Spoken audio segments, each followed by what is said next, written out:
और बीएसपी ने यूपी में अकेले विधानसभा चुनाव लड़ने की तैयारी कर ली है और सूत्रों से खबर है कि चुनावी तैयारियों में बीएसपी बीजेपी और दूसरी पार्टियों से बहुत आगे है और जल्द ही 100 प्रत्याशियों की पहली लिस्ट भी बीएसपी जारी कर सकती है। बीते 6 चुनाव से हार का मुंह देख रहा हाथी इस बार जीत का स्वाद चखने को बेताब है। ऐसे में बसपा ने सबसे पहले चुनावी बिसात बिछानी शुरू कर दी है।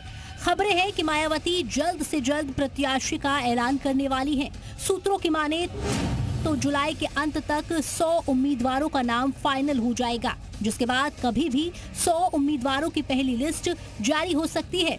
अब तक 10 सीटों पर उम्मीदवारों के नाम की सहमति बन चुकी है।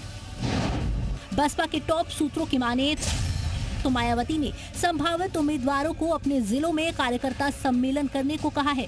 कार्यकर्ता सम्मेलन में वरिष्ठ पदाधिकारी शामिल होंगे।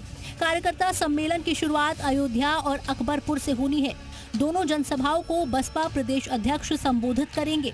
सम्मेलन की सफलता ही उनके टिकट के दावे को पुख्ता करेगी। हम लोगों ने बिना किसी दल के गठबंधन के 2007 में सरकार बनाई थी, फिर एक जनता का गठबंधन तैयार करके 27 में सरकार बनाने का काम करेंगे। सियासी गलियारों में अक्सर चर्चा रहती है कि बीएसपी भाजपा की बी टीम है, लेकिन बीजेपी खेमा खुद मायावती पर हमलावर है। वहीं राजनीतिक विश्लेषकों का मानना है कि अगर बसपा मजबूती से चुनाव लड़ी तो बीजेपी की ओर गया दलित वोट दोबारा से बसपा की तरफ शिफ्ट हो सकता है। देखिए, विधानसभा चुनाव की तैयारी में सभी पार्टियां लगी, बसपा भी लगी होगी, निश्चित रूप से अपने तरीके से तैयारी करेगी, परंतु असली तैयारी वो होती है जो जनता के बीच जाए।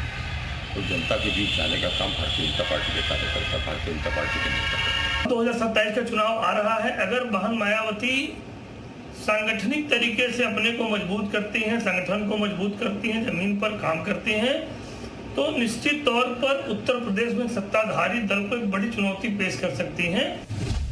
बहरहाल बीते कुछ चुनाव से मायावती प्रत्याशियों के चयन से लेकर ऐलान तक के मामले में विरोधी दलों से आगे रही हैं। लिहाजा माना जा रहा है कि 2027 के लिए भी मायावती इसी पैटर्न पर काम कर रही हैं, ताकि बसपा के उम्मीदवार समय रहते अपने अपने क्षेत्रों में मजबूती के साथ उतर सके और हाथी जीत की हुंकार भर सके।